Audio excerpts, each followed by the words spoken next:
Reagjimi i Xheneta Fetahut, ishe dashura e Gjestit, pas lajmit të rënd për vdekjen tragjike të vëllait të tij, ka prekur thellë opinionin publik.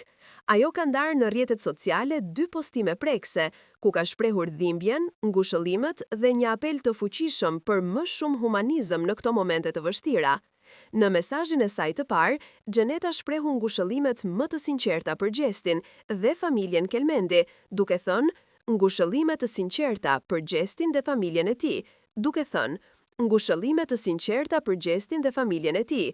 Zoti ju dhënd forcë e durim në këtë kohë të rëndë, ndërsa shpirti i tij u pushoft në paqe e dritë të përjetshme. Kujtimi i tij i mirë do të mbetet përgjithmonë në zemrat tuaja.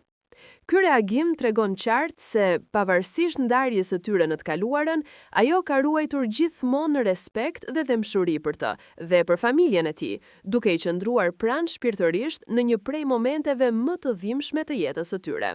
Por, përveç fjalëve të ngushëllimit, Xheneta zgjodhi të bëjë edhe një apel të fortë për publikun, pasi në rrjetet sociale nisën të qarkullonin pamje shumë të rënda nga aksidenti. Në postimin e saj të dytë, ajo shkroi: "Ju lutem, tregoni pak më shumë humanizëm dhe ndjeshmëri.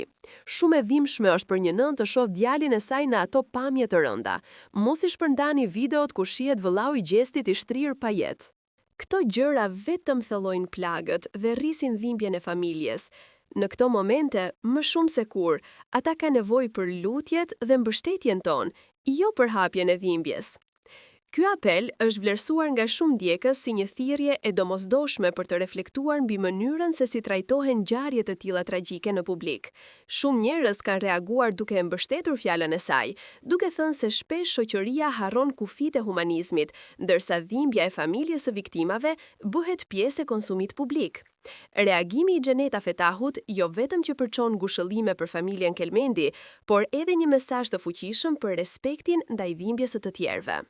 Ajo kujtoi se në këto momente, më shumë se çdo gjë tjetër, njerëzit kanë nevojë për mbështetje, lutje dhe solidaritet, jo për të parë e riparë pamje që thellojnë plagët dhe gjakosin zemrat e një familjeje që po kalon tragjedinë më të madhe të mundshme.